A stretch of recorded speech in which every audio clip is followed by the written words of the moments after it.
இயேசு கிறிஸ்துவின் இனிய நாமத்தில் வாழ்த்துக்கள். இதனாலும் எசேக்கியேல் தீர்க்கதரிசியின் புஸ்தகம் 18வது அதிகாரத்தை நாம் தியானிக்கலாம்.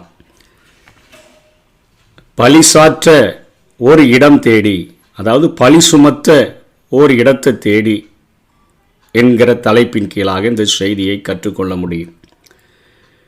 இங்கே எசேக்கியேல் சொல்லுகிறார், கர்த்தருடைய வார்த்தை எனக்கு உண்டாகி, பிதாக்கள் திராட்சை காய்களை தின்றார்கள், பிள்ளைகளின் பற்கள் கூசி போயின என்னும் பழமொழியை நீங்கள் இஸ்ரவேல் தேசத்தை குறித்து சொல்லுகிறது என்ன என்று ஆண்டவர் கேள்வி கேட்பது போலவும், இனி இஸ்ரவேலில் இந்த பழமொழியை சொல்வதில்லை என்பதை என் ஜீவனை கொண்டு சொல்லுகிறேன் என்று கர்த்தராகிய ஆண்டவர் உரைக்கிறார். இதோ எல்லா ஆத்துமாக்களும் என்னுடையவைகள், தகப்பனின் ஆத்துமா எப்படியோ அப்படியே மகனின் ஆத்துமாவும் என்னுடையது, பாவம் செய்கிற ஆத்துமாவே சாகும் என்று சொல்லி இங்கே ஆண்டவர் தனக்கு கொடுத்த வார்த்தையை எசேக்கியேல் குறிப்பிடுகிறார்.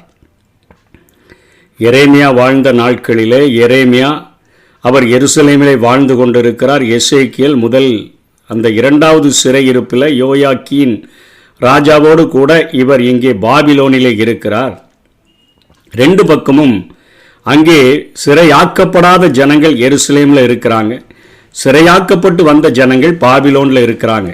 இவங்க 2 பேருக்குள்ள கருத்து என்ன அப்படின்னு சொன்னால், ஆண்டவர் ஆதி நாட்களில் அவர்களுக்கு யாத்ராகமம் 20ஆம் அதிகாரம் 5ஆம் வசனத்திலிருந்து 6ஆம் வசனம் வரையில் சொல்லியிருந்தார். முதல் அந்த கற்பனையை நிறைவேற்றலைன்னா, நீங்கள் என்னையன்றி உனக்கு வேறு தேவர்கள் உண்டாயிருக்க வேண்டான்னு சொல்லியிருந்தார, நீ மேலே வானத்திலும் கீழே பூமியிலும் பூமியின் கீழே தண்ணீரிலும் உண்டாயிருக்கிறவர்களுக்கு ஒப்பான ஒரு சொரூபத்தையாகிலும் யாதொரு விக்கிரகத்தையாகிலும் நீ உனக்கு உண்டாக்க வேண்டாம், நீ அவைகளை நமஸ்கரிக்கவும் சேவிக்கவும் வேண்டாம். உன் தேவனாகிய கர்த்தராயிருக்கிற நான் எரிச்சலுள்ள தேவனாயிருந்து என்னை பகைக்கிறவர்களை குறித்து பிதாக்களுடைய அக்கிரமத்தை பிள்ளைகளிடத்தில் 3ஆம் 4ஆம் தலைமுறை மட்டும் விசாரிக்கிறவராய் இருக்கிறேன். என்னிடத்தில் அன்பு கூர்ந்து என் கற்பனைகளை கை கொள்ளுகிறவர்களுக்கோ 1000 தலைமுறை மட்டும் இரக்கம் செய்கிறவராய் இருக்கிறேன் என்று சொல்லி இருந்தார. அதனால் எங்கள் பிதாக்கள் செய்த அக்கிரமங்களை நாங்கள் சுமக்கிறபடினால எருசலேமில் இருக்கிறவர்கள் சொல்லுகிறார்கள், எங்கள் பிதாக்கள் தான் பாவம் செய்தார்கள், திராட்சை காய்களை தின்றதுனால எங்கள் பற்கள் கூசி போகிறது என்று சொல்லி இவர்கள் பாவம் செய்துட்டு பிதாக்கள் மேலே பழி சுமத்துகிறபடினால எரேமியா 31ஆம் அதிகாரம் அங்கே 29-30 ஆண்டவர் அவர்களோடு கூட பேசுகிறார். இதே பழமொழி இனிமேல் இஸ்ரவேல் தேசத்தில் சொல்லப்படாது என்று சொல்லுகிறார். இங்கே சிறையிருப்புக்கு வந்த ஜனங்களும் அதே காரியத்தை சொல்லுகிறபடினால எசேக்கியேலை கொண்டு பாபிலோனில் இருக்கிறவர்களுக்கும் இதே காரியத்தை சொல்லுகிறார். இனி இஸ்ரவேலில் இந்த பழமொழியை சொல்வதில்லை, ஏன்னா பிதாக்களும் பாவம் செய்தார்கள், இவர்களும் பாவம் செய்து கொண்டிருக்கிறார்கள். சிதேக்கியா ராஜாவாக இருக்கிற நாட்களிலே அத்தனை அருவருப்புகளை ஆலயத்திற்குள்ளாக வைத்து 4 விதமான வழிபாடுகளை நிறைவேற்றுகிறவர்களாக காணப்படுகிறார்கள். ஆனால் வாயிலிருந்து வருகிற வார்த்தை, எங்கள் பிதாக்கள் அவங்க திராட்சை காய்களை தின்றார்கள், அவங்க தான் பாவம் செஞ்சாங்க, எங்கள் பல்லு கூசிச்சே அதே போல தான் அவர்கள் பாவத்தின் நிமித்தமாக நாங்கள் தண்டனையை அனுபவிக்கிறோன்னு பிதாக்கள் மேலே முழுமையாக குற்றத்தை சுமத்துகிறவர்களாக சிறையிருப்பில் இருந்தவர்களும் சொல்லுகிறார்கள், அங்கே சிறை படிக்கப்படாமல் எருசலேமில் இருக்கிறவர்களும் சொல்லுகிறார்கள். ஆகவே ஆண்டவர் இந்த காரியத்தை சொல்லுகிறார். யாத்ராகமம் 34ஆம் அதிகாரம் 6-7 கர்த்தர் அவனுக்கு முன்பாக கடந்து போகிற போது அவர் கர்த்தர் இரக்கமும் கிருபையும் நீடிய சாந்தமும் மகா தயையும் சத்தியமும் உள்ள தேவன், 1000 தலைமுறைகளுக்கு இரக்கத்தை காக்கிறவர், அக்கிரமத்தையும் மீறுதலையும் பாவத்தையும் மன்னிக்கிறவர், குற்றவாளிகளை குற்றமற்றவனாக விடாமல் பிதாக்கள் செய்த அக்கிரமத்தை பிள்ளைகளிடத்திலும் பிள்ளைகளுடைய பிள்ளைகளிடத்திலும் 3ஆம் 4ஆம் தலைமுறை மட்டும் விசாரிக்கிறவர் என்று கூறினார் என்று சொல்லி அங்கே மோசேக்கு தன்னை வெளிப்படுத்தும் பொழுது இங்கே ஆண்டவர் இந்த காரியத்தை சொல்லுகிறார்.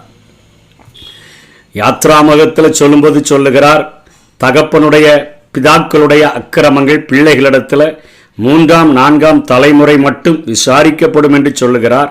இங்கே எரேமியாவை கொண்டும் எசேக்கியேலை கொண்டும் பேசும்பொழுது சொல்லுகிறார், பிதாக்கள் திராட்சை காய்களை தின்றாங்க, பிள்ளைகளுடைய பற்கள் கூசி போயின என்கிற பழமொழி என்ன இஸ்ரவேல் தேசத்திலேயே சொல்லப்படாது என்று என் ஜீவனை கொண்டு சொல்லுகிறேன் என்று சொல்லுகிறாரே. அப்போ முதல் சொன்ன காரியத்தை மாற்றிவிட்டாரோ? இல்லை. அந்த காரியமும் முதல்ல சொன்ன காரியமும் அங்கே தொன்று தொட்டு அவைகள் சந்ததிகளுக்கு கடத்தப்படக்கூடியவனாக இருக்கின்றன. நம்ம செய்கிற அக்கிரமங்கள் பாவங்கள் தலைமுறைகளை தாண்டி அது சாபத்தை ஜனங்களுக்கு, நம்முடைய பிள்ளைகளுக்கு, தலைமுறைகளுக்கு கொண்டு வர முடியும். நம்முடைய சந்ததியாருக்கு சாபத்தை சம்பாதித்து வைக்காதபடி வாழ்கிற நாட்களிலே பரிசுத்தமாக வாழும்படியாய், ஜாக்கிரதையோடு கூட இருக்கும்படியாய் வேதம் நம்மை அழைக்கிறது. இரண்டாவது காரியத்தில் அங்கே குற்றம் சுமத்தக்கூடாது என்று சொல்லுகிறார, பிதாக்கள் மேல குற்றம் சுமத்தக்கூடாது. ஏன்னா இவர்கள் பரிசுத்தமா இருந்து எங்கள் பிதாக்களினால் நடந்தது என்று சொன்னால் கூட பரவாயில்லை. எல்லா ஆதி தகப்பன் எப்படி இருந்தானோ அதே போலதான் மனுக்குலம் இருக்கிறபடினால ஆண்டவர் அத்தனை கோபமுற்றவராக எசேக்கியேலை கொண்டு பேசுகிறதை நாம் பார்க்கிறோம். ஆதி தகப்பனாகிய ஆதாமும் ஏவாளும் அவர்கள் அந்த ஏதேன் தோட்டத்தில் சர்ப்பம் அவர்களை வஞ்சித்த பொழுது ஸ்திரீயானவள் அவள் கண்களுக்கு அப்படியே பார்ப்பதற்கு இச்சிக்கப்படத்தக்கதாக இருந்த அந்த கனியை பறித்து, பார்வைக்கு எவ்வளவு இன்பமாக இருக்குது, அது புசிப்பதற்கு எவ்வளவு நன்மையாக இருக்கும், எவ்வளவு அருமையாக இருக்கும்னு சொல்லி அதை பறித்தவளாக ஆதாமின் இடத்துல கொடுத்த பொழுது ஒருமனப்பட்டு பாவம் செய்தார்கள். 2 பேரும் அங்கே ஒருமனப்பட்டு ஒளித்து கிடக்கிறார்கள். 2 பேரும் சாப்பிட்டதுனால சண்டை வரல. ஆண்டவர் தோட்டத்தில் வந்து அவர்களை பார்த்து கேட்கிறார், ஆதாமே நீ எங்கே இருக்கிறார்? அவன் சொல்லுகிறான், நான் நிர்வாணியாக இருக்கிறதுனால நான் பயந்து ஒளிந்து கிடக்கிறேன்னு சொல்கிறார். ஆண்டவர் கேட்குறாரு, நீ நிர்வாணின்னு உனக்கு சொன்னது யாருப்பா? நான் விளக்கின விருட்சத்தின் கனியை புசிச்சாயோ? எஸ் ஆர் நோன்னு கேட்குறார். புசித்தாயாப்பா? ஆமான்னு சொன்னால் முடிஞ்சு போச்சு, இல்லைன்னா இல்லைன்னு சொல்ல முடிஞ்சு போச்சு. ஆமான்னு சொல்லாம அவன் சொல்லுகிற காரியம், நீர் எனக்கு துணையாக தந்த, ஆண்டவர் மேலேயே ஒரு குற்றச்சாட்டு. நான் தனிமையில தான் இருந்தேன், நீர் எனக்கு தந்த அந்த மனைவி எனக்கு அந்த பழத்தை கொண்டு வந்து தந்தா நான் சாப்பிட்டேன். நீங்களும் இதில் ஈடுபட்டிருக்கிறீங்க, அவளும் ஈடுபட்டிருக்கிறா, நான் தந்ததுனால சாப்பிட்டேன் அப்படின்னு சொல்லி பழியை தூக்கி உண்டாக்கின ஆண்டவர் மேலேயும் அங்கே ஏவாள் மேலேயும் போடுகிறதை பார்க்கிறோம். ஆண்டவர் பார்த்தார், சரி ஏவாள் என்ன சொல்லுகிறா நீ கேட்போன்னு சொல்லி ஏவாளை பார்த்து, ஏம்மா நீ உன்னை புசிக்க சொன்னது யார் என்று சொன்னபோது அவளும் ஒரே வார்த்தையை சொல்லுகிறா, நான் என்னுடைய பார்வைக்கு இன்பமாக இருந்தது, புசிப்புக்கு நல்லா இருக்கும்னு பார்த்துட்டு அது இச்சிக்கப்படத்தக்கதாக இருக்குதுன்னு சொல்லி நான் தான் பறிச்சேன்னு சொல்லலை, சர்ப்பம் என்னை வஞ்சித்தது என்று சொல்லி அந்த சாபத்தை சர்ப்பத்துக்கு அவள் அந்த காரியத்தை அந்த ஏவல் அவனால் உண்டாக்கப்பட்டதுன்னு பழியை தூக்கி சாத்தா மேலே போடுகிறதை பார்க்கிறோம். சாத்தான் என்ன ரொம்ப சோதிச்சிட்டான். இன்றைக்கி சொல்லுகிறவர்கள், இன்றைக்கி நம்ம ஒரு தவறு செய்துட்டோன்னா நம்மக்கிட்ட யார் கேட்டாலும் நம்ம நானாக செஞ்சுட்டேன்னு சொல்கிறதே இல்லை. அதற்கு காரண காரியங்களை தான் தேடுறோம். அவர் சொன்னதுனால செஞ்சங்க, அவர்னு சொல்லி அடுத்தவர்கள் மேலே பழி போடுகிறவர்களாக இருக்கிறதுனால தான் இத்தனையாக ஆண்டவர் பேசுகிறார். பிதாக்கள் திராட்சை காய்களை தின்றார்கள், பிள்ளைகளுடைய பற்கள் யூசி போயின. நீங்கள் என்ன பரிசுத்தமாகவா இருக்கிறீங்க? நீங்கள் அவர்களை காட்டிலும் அதிகமான கேடான காரியங்களை செய்கிறீர்களே என்று சொல்லி 2 காரியங்களுக்கும் நாணயத்தினுடைய 2 பக்கங்களையும் ஆண்டவரே கூறியிருக்கிறபடியினால 2மே 100க்கு 100 அது உண்மையானது. நம்ம செய்கிற பாவங்கள் நம்முடைய சந்ததிகளுக்கு கடத்தப்படும், அவைகள் அவர்களுக்கு நம்ம சம்பாதித்து வைக்கிறவைகளாக மாறிவிடக்கூடும். அதே போல பிதாக்கள் இல்லாமல் நம்ம தானே செய்கிற பாவங்களும் நம்முடைய வாழ்க்கையில நமக்கு அழிவை கொண்டு வரும் என்கிற காரியத்தை குறித்துத்தான் இங்கே ஆழமாக சொல்லிவிட்டு ஆண்டவர் இங்கே நீதிமானுக்கு ஒரு அருமையான டெஃபினிஷனை 5-9 வரையிலும் கொடுக்கிறதை பார்க்கிறோம். ஒருவன் நீதிமானாய் இருந்து நியாயத்தையும் நீதியையும் செய்து மலைகளின் மேல் சாப்பிடாமலும்னா அந்நிய தெய்வங்களுக்கு படைக்கப்படுகிறவைகளை சாப்பிடாமலும் இஸ்ரவேல் வம்சத்தாரின் நரகலான விக்கிரகங்களுக்கு நேராக தன் கண்களை ஏறெடுக்காமலும் தன் அயலானுடைய மனைவியை தீட்டுப்படுத்தாமலும் மற்றவனுடைய மனைவியின் மேலே அங்கே பார்க்காம தூர ஸ்திரீயோட சேராமல் தீட்டுப்பட்டு இருக்கிற ஸ்திரீயோடு கூட உறவு வைத்து கொள்ளாமல் ஒருவனையும் ஒடுக்காமலும் கொள்ளையிடாமலும் இருந்து கடன் வாங்கினவனுக்கு அவனுக்கு கொடுக்க முடியலன்னா அவன் அடமானமாக வச்சதை அவனுக்கு திருப்பி கொடுத்துட்டு தன் அப்பத்தை பசித்தவனுக்கு பங்கிட்டு வஸ்திரம் இல்லாதவனுக்கு வஸ்திரம் தரிப்பித்து வட்டிக்கு கொடாமலும் போலீஸை வாங்காமலும் சொன்னால் நியமிக்கப்பட்டதை விட அதிகமாய் வாங்குகிறது போலீஸை, அதுதான் லஞ்சம். வாங்காமலும் அநியாயத்துக்கு தன் கையை விலக்கி மனிதர்களுக்குள்ளே வழக்கை உண்மையாய் தீர்த்து என் கட்டளைகளின்படி நடந்து என் நியாயங்களை கை கொண்டு உண்மையாய் இருப்பானாகில் அவனே நீதிமான், அவன் பிழைக்கவே பிழைப்பான் என்று கர்த்தர் சொல்லுகிறார். இவன் தான் நீதிமான். நீதிமானுக்கு ஒரு அருமையான டெஃபினிஷனை கொடுத்துட்டு ஒரு 5 வகையான காரியங்களை சொல்லுகிறார். ஒரு குடும்பத்தை எடுத்து சொல்லுகிறார். ஒரு தகப்பன் நீதிமானாக இருக்கிறான், இப்படிப்பட்ட காரியங்களை அவன் செய்வான் என்று சொன்னால் அவனுடைய ஆத்துமா பிழைக்கவே பிழைக்கும் என்று சொல்லி 9ஆம் வசனத்தில் சொல்லுகிறார். அவனுக்கு ஒரு குமாரன் இருந்து, ஒரு குடும்பத்தில் அவனுக்கு ஒரு குமாரன் இருந்து இவைகளில் அவன் ஒன்றும் செய்யாம இங்கே எல்லாவற்றையும் நெகட்டிவா செய்தான் என்று சொன்னால் அவன் நீதிமானா இல்லாதபடியினால அவன் சாகவே சாவான் என்று 13ஆம் வசனத்தில் சொல்கிறார். அவனுடைய இரத்தப்பழி அவன் மேல் இருக்கும் என்று சொல்கிறார். 3வது, இந்த அநியாயம் செய்கிறவனுக்கு ஒரு மகன் பிறந்து அவன் தன் தகப்பன் செய்த எல்லா பாவங்களையும் கண்டு தான் அவைகளின்படி செய்யாதபடிக்கு எச்சரிக்கையாக இருந்து அவன் அந்த நீதிமான் செய்யக்கூடிய கிரியைகள், மலை மேலே சாப்பிடாம, இஸ்ரவேலின் வம்சத்தாரின் நரகலான விக்கிரகங்களுக்கு நேராக கண்களை எடுக்காம, அயலானுடைய மனைவி அப்படின்னு வரிசையா சொல்லுகிறாரே, அந்த காரியங்களை கடைபிடிக்கிறவனாக இருந்தால் அவன் தன் தகப்பனுடைய அக்கிரமத்தின் நிமித்தம் சாகாமல் பிழைக்கவே பிழைப்பான். பிதாக்கள் திராட்சை காய்களை தின்றார்கள், பாவம் செஞ்சாங்க, அதனால நான் சாபத்தை அனுபவிக்கணும்னு அவன் சொல்ல வேண்டியதில்லை. அவன் அவைகளில் நின்று விடுதலை பெற்று அவன் வாழ்கிறபடினாலே, நீதிமானாய் வாழ்கிறபடினால அக்கிரமத்தின் நிமித்தம் சாகாமல் பிழைக்கவே பிழைப்பான். அப்போ ஆண்டவர் என்னதான் சொல்ல விரும்புகிறார்? ஒரு பக்கம் பிதாக்களுடைய அக்கிரமங்களை பிள்ளைகளிடத்தில் 3ஆம் 4ஆம் தலைமுறை மட்டும் விசாரிக்கிறவர் என்று சொல்லுகிறார்.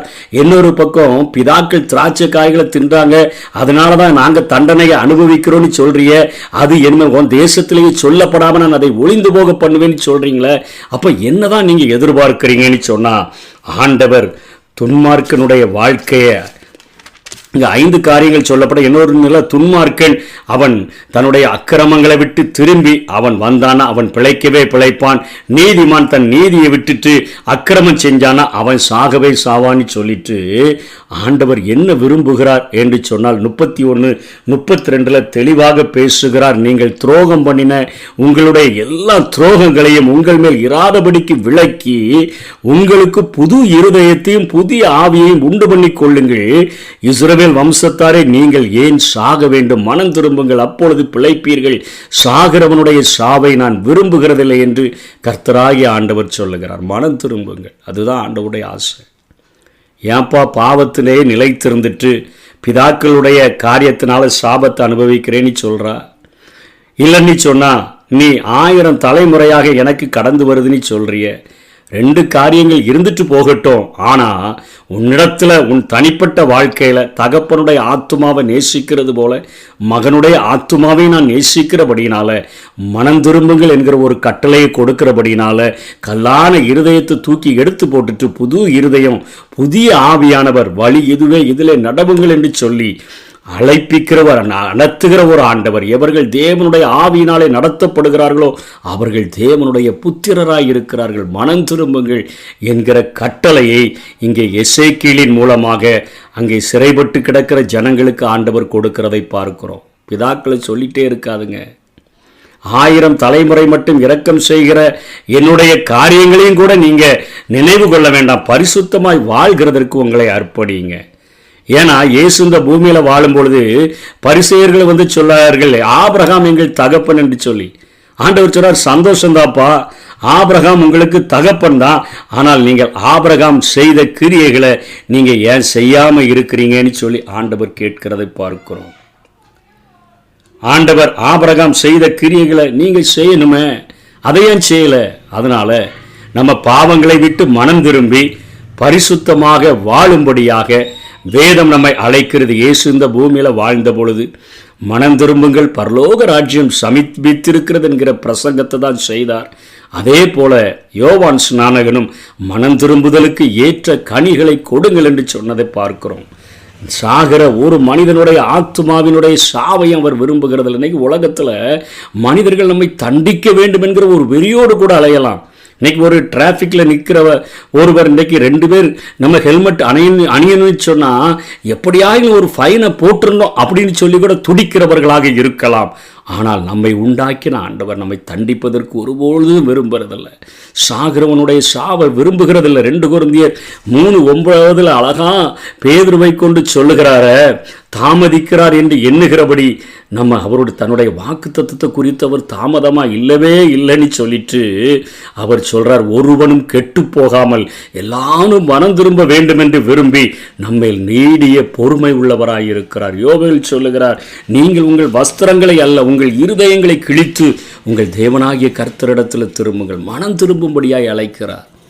பிதாக்களுடைய அக்கிரமங்கள் 4 தலைமுறைகள் சம்பாத்தியம் ஓகே, நம்ம சாபத்தை சம்பாதிச்சு வைக்காமல் வாழணும் என்கிற ஒரு தீர்மானத்தோடு கூட மனம் திரும்பி ஆண்டவருக்கு பிரியமாக பரிசுத்தமுள்ளவர்களாக வாழ வேண்டும் என்று சொல்லித்தான் ஆண்டவர் விரும்புகிறார். மனம் திரும்புங்கள், அப்பொழுது பிழைப்பீர்கள்.